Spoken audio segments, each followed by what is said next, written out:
Bismillahirrahmanirrahim. Assalamualaikum warahmatullahi wabarakatuh.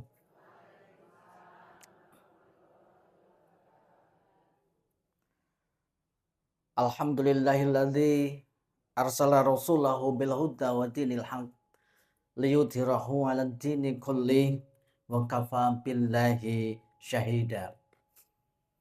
Allahumma shalli wa sallim wa barik ala Rasulillah Muhammad ibn Abdillah wa ala alihi wa mawalah. Amma ba'du, puji syukur alhamdulillah kita panjatkan pada Allah pada kesempatan pagi yang cerah dan indah ini, di tengah dentuman suara mableng seperti rudalnya Iran menuju Israel. Saya hampir mak teratap tadi, tapi ternyata jauh kok dari Iran. Alhamdulillah nggih Bu nggih, kita aman, tenang, tentram hidup di Indonesia, di Yogyakarta, jauh dari mara bahaya, tebih ing rubedo. Apa Bu rubedo itu? Jauh dari bahaya. Ngapunten nggih Bu, Bapak, bahasa kula campur-campur, nggak bisa berbahasa Jawa halus, sudah bahasanya nasional,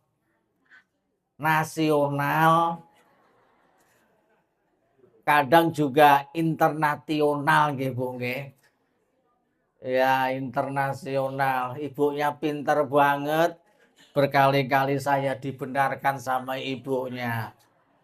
Emang jamaah di sini jamaah yang luar biasa, jamaah yang TOP BGT, alias top banget. Biasanya penceramah itu nggak diinterupsi, tapi di sini diinterupsi. Ini saking hebat dan pinter cerdasnya jamaah sini. Berarti ngajinya itu serius di sini ya. Masya Allah. Bapak Ibu yang dirahmatin Allah, kita sudah melewati Ramadan lebih dari 2 pekan. Dan semalam adalah malam Lailatul Qadar ya. Bulan Ramadan sering disebut sebagai bulan Al-Quran. Nah, catat. Ya, mau bawa catatan semua, jadi bisa dicatat ya. Bulan Ramadan adalah bulan Al-Quran. Mengapa disebut bulan Al-Quran? Karena Al-Quran sendiri yang mengatakan Syahrul Ramadan alladzi unzila fihil Quran hudal linnasi wa bayyinatim minal huda wal furqan. Surat Al-Baqarah memberikan informasi pada kita kenapa Ramadan disebut bulan Quran. Karena turunnya Al-Quran itu pada saat bulan Ramadan. Itu Bu, jawabannya itu nanti kalau ada TTS, pertanyaan, bulan Ramadan itu bulan apa? Bulan Ramadan itu adalah bulan Al-Quran. Nah, gitu. Nah, jadi ada yang bisa menjawab. Nah, pertanyaannya kapan Al-Quran itu turun di bulan Ramadan? Ayo, ngajinya udah pinter kan? Ayo. Sekarang kapan? Bulan Ramadannya itu kapan? Nah, gitu. Kita memperingati Nuzulul Quran tanggal berapa Ibu Bapak? 17, betul sekali. Ternyata sebelah kanan saya ada jamaah juga toh. Kok ada bayang-bayang semu ya. Kok intip-intip, ternyata jamaah juga. Aduh, saya terlalu fokus di depan. Mau ngapunten nggih ibu-ibu yang di Lebet nggih. Dah, Ibu ya, jamaahnya banyak ibu-ibunya nggih. Kakungipun kathah mboten niki? Oh, di Pos Rambi. Ya, ini memang jamaah spesialis kasepuan nggih. Lare nem-neme sekedhik. Ya memang yang longgar niku memang kasepuhan kados niku. Wow, S3 semua itu. S3 semua itu susah selonjor sangat loh, Bu. Saya memperhatikan Bapak Ibu duduknya sudah mingkat, mingket, humat. Mungkin ada getaran-getaran kolesterol dan asam urat di uci-ucinya niku nggih. Ya Allah, Masya Allah jamaah di sini luar biasa ya. Kapan turunnya tanggal 17 Ramadan? Ada dua jawaban di dalam Al-Quran, Bu. Catat. Pertama adalah surat Al-Qadar. Surat Al-Qadar itu inna anzalnahu fi lailatul qadar. Nah, sesungguhnya kami menurunkan kamu Al-Quran itu di malam Qadar itu, malam Lailatul Qadar. Lailatul Qadri khairum min alfi syahr. Yaitu pada malam yang malamnya itu lebih baik daripada 1000 bulan. Tanazzalul malaikatu warruhu fiha. Dan Allah menurunkan malaikat itu turun-temurun dari langit membawa pesan Al-Quran itu. Mengiringi turunnya Al-Quran itu. Yaitu di malam bulan Ramadan, tepatnya di malam Lailatul Qadar. Nah, gitu. Jadi kapan turunnya? Jawaban pertama pada malam Lailatul Qadar. Nah, ada juga Al-Quran juga memberikan jawaban bahwa turunnya Al-Quran itu menurut surat Al-Anfal ayat 41. Nah, catat lagi nih. Jawabannya ini ngajinya biar agak pintar sedikit ini. Al-Anfal ayat 41 dijelaskan di situ bahwa wa ma anzalna ala abdina yaumal furqan yaumal taqal jam'an. Yaitu ketika Allah menurunkan Al-Quran pada saat bertemunya dua pasukan. Yaitu disebut dengan hari Furqan, hari pembeda, hari di mana bertemunya dua pasukan. Maka Al-Quran juga disebut, selain Al-Quran juga disebut sebagai Al-Furqan. Sebutan Al-Quran itu macam-macam, Bu. Hudan, petunjuk, Furqan, pembeda. Itulah Al-Quran. Oleh sejarah disebutkan, bertemunya dua pasukan ini di dalam surat Al-Anfal menjelaskan bahwa asbabul nuzulnya turunnya Al-Anfal ayat 41 itu ketika perang Badar.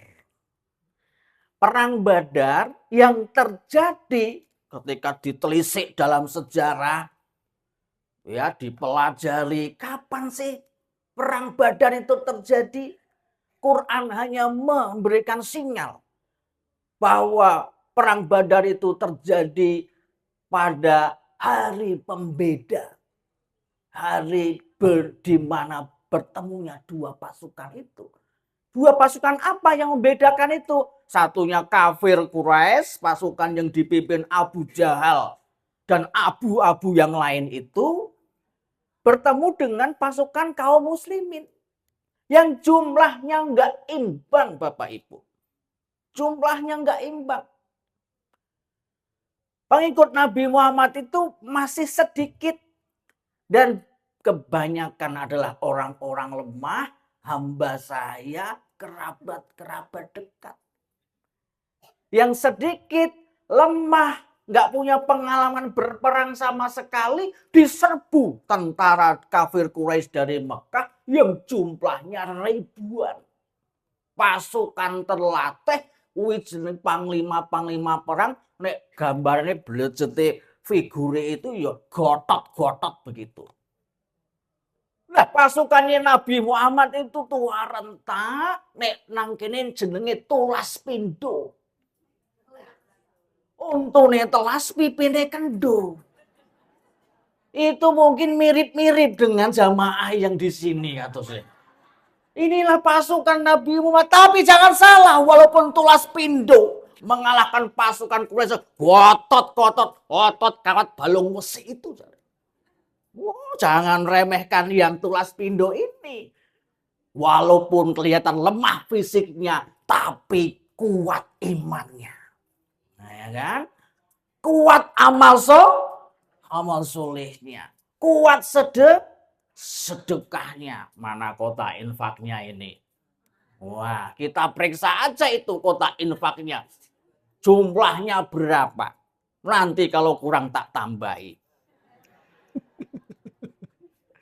Bapak Ibu yang dirahmati Allah. Jadi perang Badar itulah yang menjadi penanda bahwa kapan turunnya Al-Quran. Menurut sejarah perang Badar terjadi pada tanggal 17 Ramadan. Oleh karena itu, ibu-ibu, bapak-bapak, kita memperingati malam nuzulul Quran itu malam 17 Ramadan. Tambah ilmu nggih, Bu nggih. Nah, Bapak. Wih. Wah, Bapak main HP ya. Ngajinya main HP. Nanti direkam Pak, masukkan ceramah saya di TikTok. Nanti biar viral ya. Biar viral seperti itu. Mbah-mbah viral iki opo, Mas? Oke. Jadi itulah yang kita ketahui dari yang namanya Syahrul Ramadan yang kita sebut dengan bulan Al-Quran itu. Nah, ada dua versi. Kenapa Quran seolah bertentangan? Satu di malam Lailatul Qadar, satu di hari Furqan. Dan kita umat Islam dianjurkan di dalam hadis-hadis Rasulullah untuk menghidupkan malam-malam di akhir bulan Ramadan, khususnya malam ganjil, untuk mendapatkan Lailatul Qadar. Loh, katanya 17 Ramadan. Tapi kok mencarinya Lailatul Qadar ketika urunnya Al-Quran kok di malam ganjil bulan Ramadan? Lah, ini tidak sinkron. Enggak sinkron ini apa ya? Selegense. Wah, apa ini selegense? Apa itu? It's not compatible, Bu.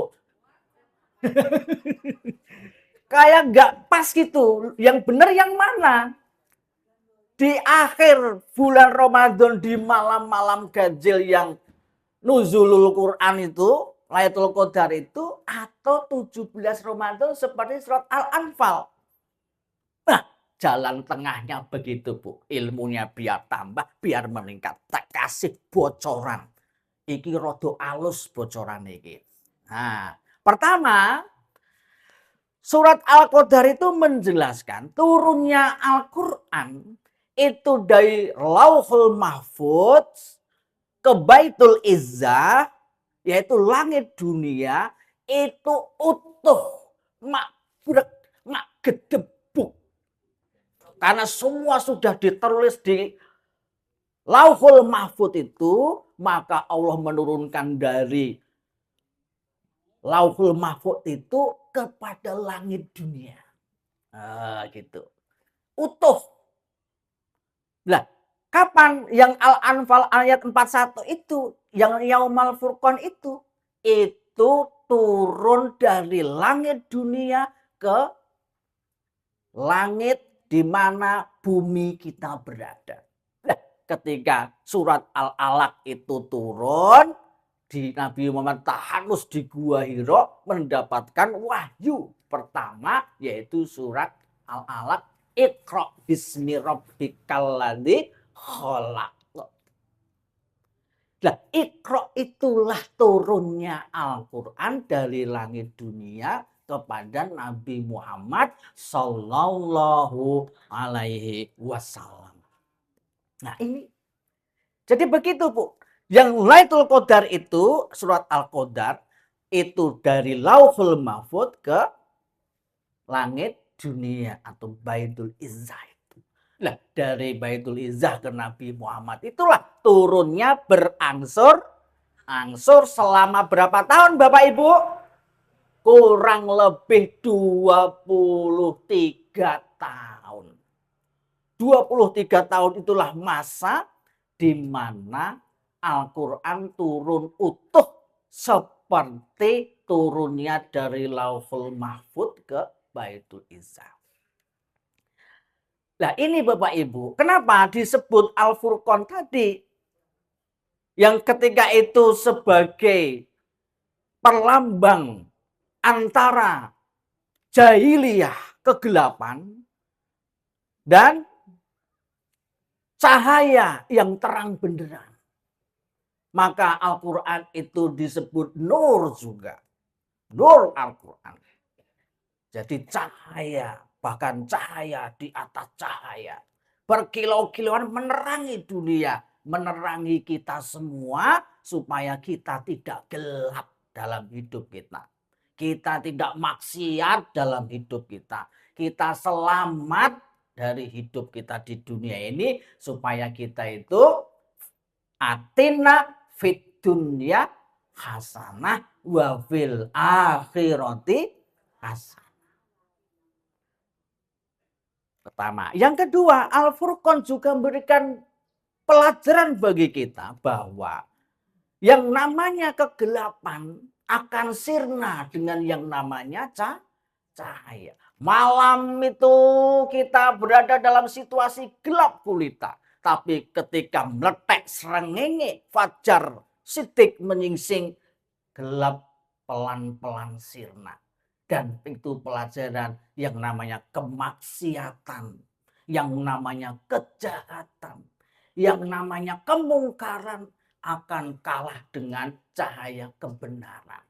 Jadi Bapak Ibu nggak usah takut, nggak usah menyerah bahwa dunia kok sumpah banget, sesek banget, ruwet banget, masalah. Ya kan? Donya kok isine kok wong ra mutu. Apa ya gitu. Wonone wong no Donald Trump. Netanyahu sing kelakuane ngerti dhewe ya koyo nang televisi itu. Senengane ngebom-ngebomi orang. Wong enak-enak sekolah ya dibom. Untung awake dhewe nang Indonesia enak-enak ngaji ora ketiban rudal. Lah nang kono nang Iran ya Allah. Enak-enak sekolah, enak-enak belajar, enak-enak ngaji ketiban rudal. Lah nek ketibane pohon buah talok kan ya lumayan, Bu. Lah ini rudal, Bu. Dicokot ora iso. Digowo yo abot. Senggol malah protol kabeh. Lah kok meledak, meletus, ambledos. Saya tadi dipeseni jangan lama-lama. Katanya jam 7 harus selesai. Nah gimana ini kalau Pak Dokter penyampaian saya agak banyak guyon-guyon. Ini kok saya mau keblekong toh ini? Wow. Ini ada jebakan ranjau mimbarnya. Lah kok ada telundaan, takut saya hampir meletre saya tadi. Kalau enggak ya mak teratap gitu tadi nggih Bu nggih. Loh ibunya sampai ingo-ingo. Padahal udah tenang-tenang ya kan. Tengok-tengok. Tengok-tengok itu napa ibu-ibu? Tengok-tengok itu nganteng karo ingo-ingo. Ya Allah, iki mau serius atau mau guyon-guyon wae iki?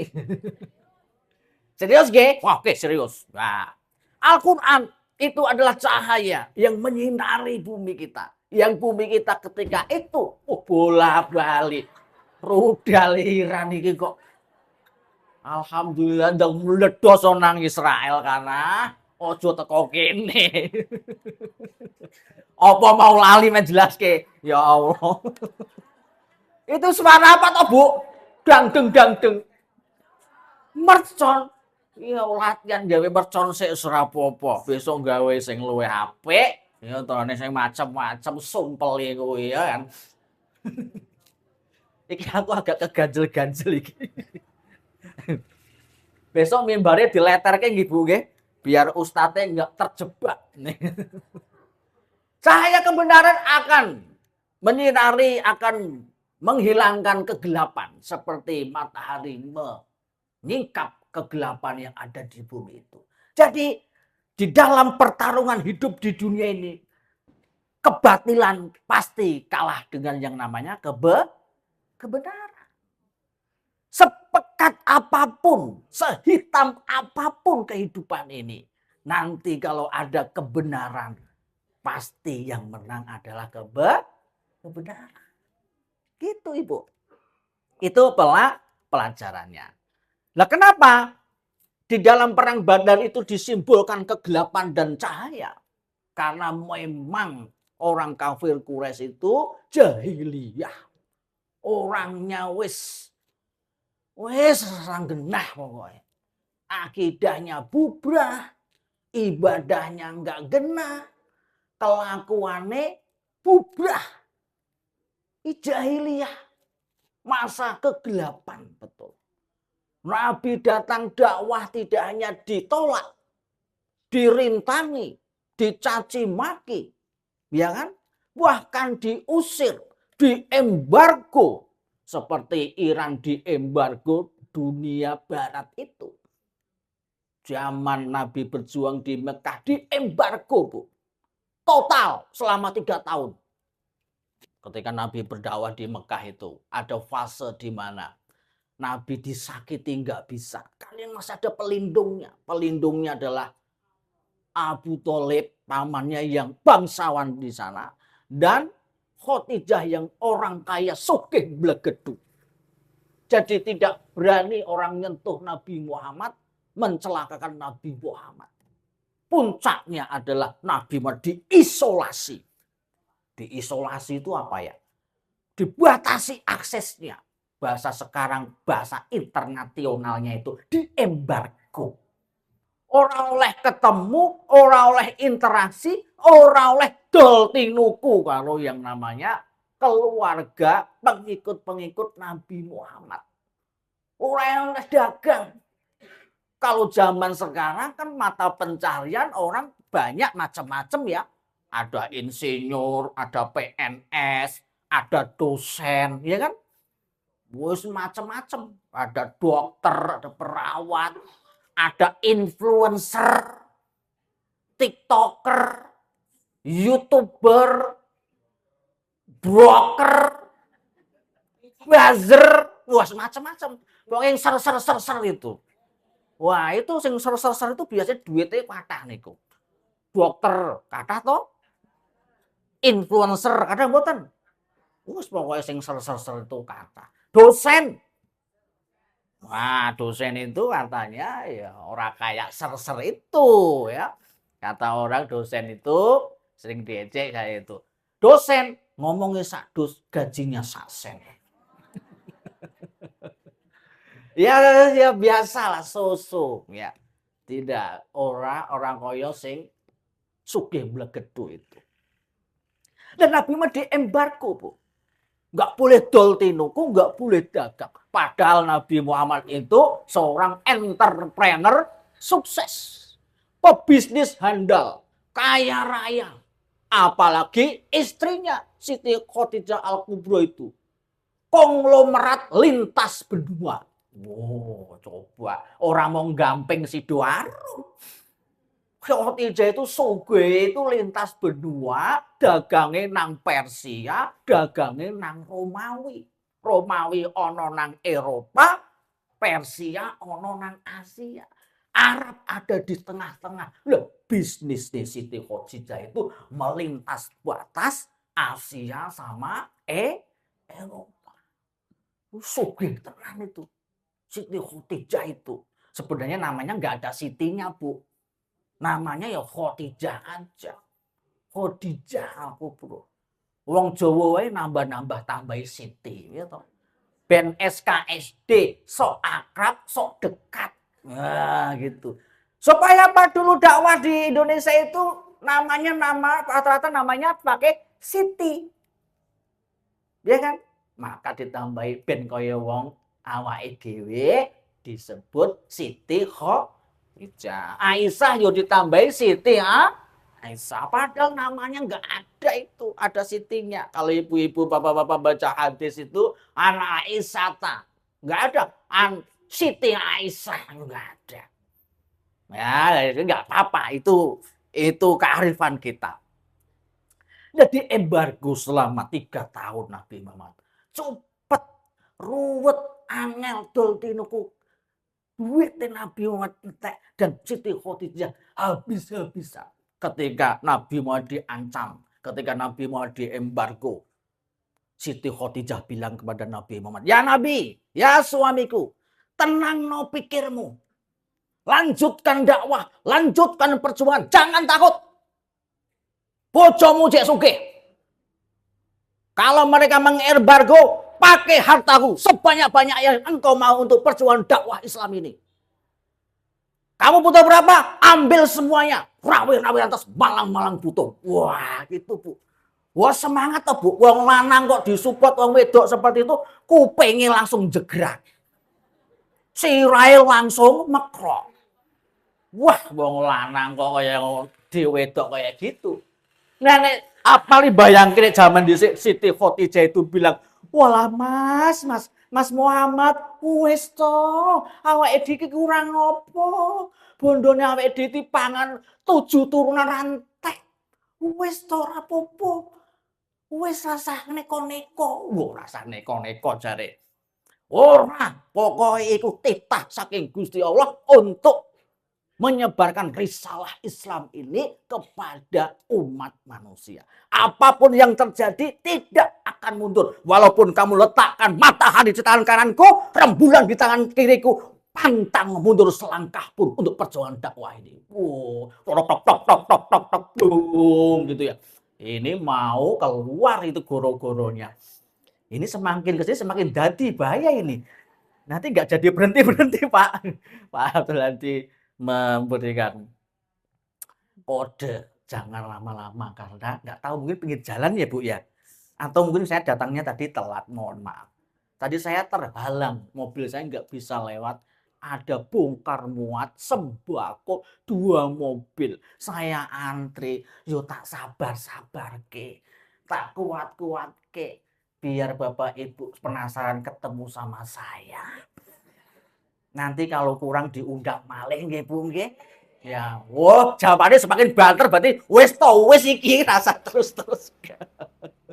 Nah, saya kontaskan dulu ini perang Badar tadi. Perang Badar itu perang yang membedakan antara kegelapan dan cahaya tadi. Dan banyak kisah di situ bahwa pasukan muslim yang sedikit 300 itu ternyata bisa menang melawan pasukan kafir Quraisy yang jumlahnya ribuan, terlatih, full amunisi, full rudal, full drone dan macam-macam itu, termasuk tank-tank dan macam-macam. Kalau era saiki, kalau era dulu ya unta, panah, perisai, pedang, logistik makanan itu penting. Perang nganggo mangan ya luwe, Pak. Nggih mboten?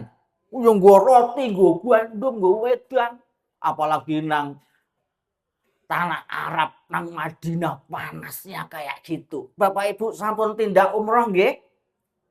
Bapak Ibu sing sampun tindak umroh saged ngrasakaken, saged ngraosaken kaya ngopo panase nang Madinah.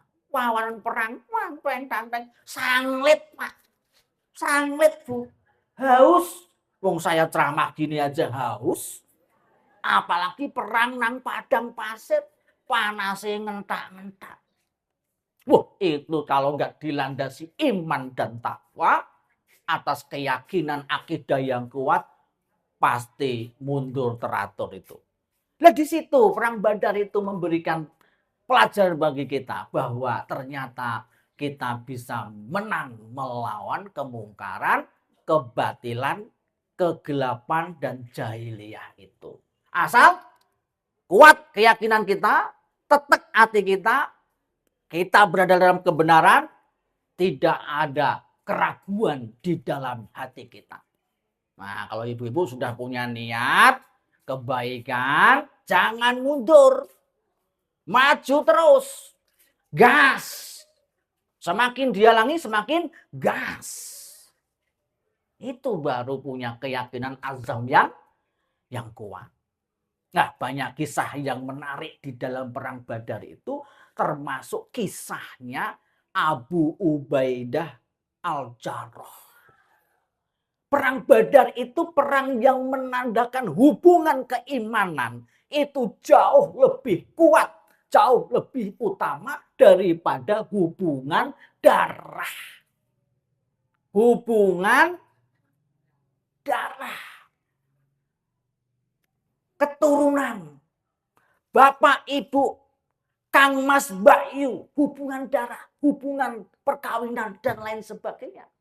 Lebih utama hubungan antar akidah, antar iman daripada hubungan antar darah. Abu Ubaidah itu ikut hijrah Nabi ke Madinah dan menjadi pasukan Nabi di dalam berperang Badar itu. Musuhnya kafir Quraisy, dan salah satu pasukan kafir Quraisy itu ada namanya bapaknya Abu Ubaidah. Nah, dalam perang itu Abu Ubaidah dikejar terus menghindar. Ketemu bapak melecet. Kowe nang ngejar, rene. Pateni kowe. Wah, gitu. Diuper-uper terus. Ketemu menghindar. Bapak arep mateni anake. Karena anake membangkang dari kelompok Quraisy itu. Wah, diadepi karena wis terpojok, nggak bisa apa-apa selain mempertahankan diri, dan akhirnya dalam perang itu Abu Ubaidah membunuh bapaknya sendiri. Masya Allah. Atine entek kaya ngopo. Anaknya itu harus nusuk dan menebas bapaknya sendiri dengan pedang, dan bapaknya tersungkur mati di pangkuan anaknya. Itu kisah yang paling menggetarkan, yang memberikan pelajaran. Hatinya Abu Ubaidah rontok, lemes, dan merasa bersalah. Dingkluk, menyesali apa yang terjadi. Tapi sama Rasulullah, apa Bu? Dihibur, Abu Ubaidah. Ojo getun, jangan bersedih. Itulah ujian keimanan. Allah mengangkat derajatmu karena keteguhan akidahmu. Bahwa kamu dalam posisi yang benar, bahwa kamu dalam posisi yang mulia. Loh, ini membuktikan akidah iman, sedulur antar iman itu lebih utama, lebih kokoh, lebih baik daripada hubungan sedarah. Oh, lebih kokoh, Bu. Maka besok kita akan bertemu dengan saudara-saudara kita yang seiman. Wah, seakidah. Seakidah itulah saudara-saudara kita. Kalau saudara kita seiman itu ada masalah, kita punya masalah. Kalau saudara kita itu sakit, kita juga ikut sakit. Karena orang Islam itu seperti bangunan, seperti tubuh ini, yang sakit kaki, kepala ikut sakit. Yang sakit di ujung kuku, kita juga ikut merasakan sakitnya sekujur tubuh. Apalagi sakitnya loro wojo. Loro utuh, keder kabeh awak itu kemeringet, mangan ra enak, turu ra jenak, kaya wong nandang wuyung. Nandang wuyung tahu mboten? Jatuh cinta. Berjuta rasanya, ya gitu. Maka ada lebih baik sakit gigi daripada sakit hati. Ya, itu Bapak Ibu. Ini kisah inspiratif dari perang Badar yang kita bisa pelajari. Ada lagi dalam perang Badar itu tawanan perang. Mus'ab bin Umair. Mus'ab bin Umair itu perang, dalam peperangan ini saudaranya. Kafir Quraisy kalah, saudaranya termasuk yang ditangkap menjadi tawanan perang Badar. Nah, ditawan itu dikecrek dalam sekarang itu, diikat, dikunjoro, ya, ditawan. Lah ternyata papasan karo adine. Lah sahabatnya, loh, Mer, Mus'ab, itu kan saudaramu. Ya, biarkan aja, ikat aja yang kuat-kuat, tahan dia. Dia ibunya kaya raya, nanti tebusannya besar. Bilangkan sama ibunya, kalau mau anaknya selamat, tebusannya sekian. Adine kaget melunjak. Segitunya ya kamu sama saudaramu sendiri? Begitu. Kalau sedulur dewe aja kayak gitu. Ini nggak sedulur-seduluran. Sedulur kalah mulia daripada akidah keimanan saya kepada Allah Subhanahu wa taala. Oh, gitu. Sedulur masa lalu, sekarang masa depan. Kamu masa lalu saya, masa depan saya adalah Islam. Oh, gitu. Lah, inilah Ibu, Bapak semuanya terkait dengan pelajaran kita di dalam nuzulul Quran.